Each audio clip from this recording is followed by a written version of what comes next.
কি অবস্থা নোয়াখালীবাসীর? দেশ ট্রাভেলস তো মনে হয় আমাদের নোয়াখালীর আবেগ ভালোবাসা নিয়ে খেলা করতেছে। নোয়াখালী কোনো খেলনা না, নোয়াখালী কোনো পরীক্ষাগার না, নোয়াখালী মানে আবেগ, সম্মান আর লাখো মানুষের ভালোবাসা। দেশ ট্রাভেল আপনারা নোয়াখালী নামে ব্যবহার করে দল নিয়েছেন, ভালো কথা, কিন্তু আমাদের আবেগ নিয়ে খেলা করতেছেন কেন? আমাদেরকে বড় বড় স্বপ্ন দেখানো হয়েছে, বলা হয়েছে বড় বড় খেলোয়াড় আসবে, নোয়াখালী এক্সপ্রেস হবে বিপিএল এর শক্তিশালী দল। আজ মাঠে কি দেখতেছি আমরা? যাদের নামিয়েছে না ব্যাটিং আছে না বোলিং আছে, ক্রিকেট খেলতেছে টেস্ট ম্যাচের মতো ধীর গতিতে। সুইঙ্গাম, জাকের আলী, সৈকত আলী, এদের দিয়ে কি বিপিএল জেতা যাবে? এদের দিয়ে কি নোয়াখালীর মান সম্মান রক্ষা হবে? এরা বিপিএল নাকি পরীক্ষামূলক ট্রেনিং ম্যাচ খেলতেছে? আমরা শুধু ম্যাচ হারতেছি না, আমরা নোয়াখালীর মান ইজ্জত।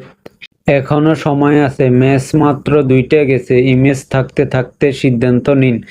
ভালো খেলোয়াড় আনুন, দায়িত্বশীল ব্যাটিং আনুন, ভালো বলার আনুন, নোয়াখালীর নামের যোগ্য দল বানান। না হলে মনে রাখবেন, নোয়াখালী চুপ থাকবে না, কিন্তু অপমান ভুলে না। আমরা গালাগালি চাই না, আমরা দয়া চাই না, আমরা চাই সম্মান। নোয়াখালীর নাম নিয়ে খেলবেন না, এটা অনুরোধ না, এটা নোয়াখালী প্রতিবাদ। আরেকটা পরিষ্কার করে বলি, আমরা নোয়াখালীর মানুষ ক্রিকেট বুঝি, আমরা শুধু নাম দেখি খুশি হই না, আমরা মাঠের পারফরমেন্স দেখি। নোয়াখালীর নামে দল নিয়ে যদি সস্তা প্ল্যান, দুর্বল কম্বিনেশন আর দায়িত্বহীন সিদ্ধান্ত নেন, তাহলে এটা টিম ম্যানেজমেন্ট না, এটা আমাদের সাথে প্রতারণা।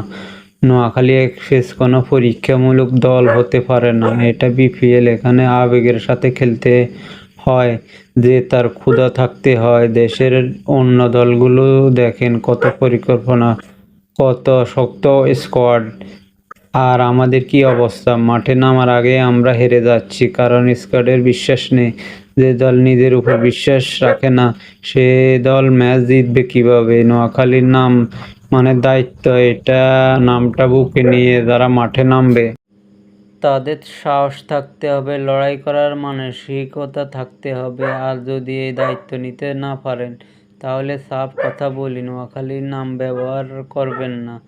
আমরা গঠনমূলক সমালোচনা করছি, এটা কোনো ব্যক্তিগত আক্রমণ না, কিন্তু বার্তা পরিষ্কার, পরিবর্তন না এলে প্রতিবাদ আরও জোরালো হবে। এখনো সময় আছে, ভুল স্বীকার করুন, দল শক্ত করুন, নোয়াখালীর সম্মান ফিরিয়ে দিন। কারণ নোয়াখালীর মানুষ হার মেনে নিতে পারে, কিন্তু অপমান কখনো মেনে নিতে পারে না। ম্যাচ হারুন, সেটা বড় কথা না, ম্যাচ ভালো খেলে হারুন, তাহলে দর্শক মেনে নেবে, কষ্টটা লাঘব হবে।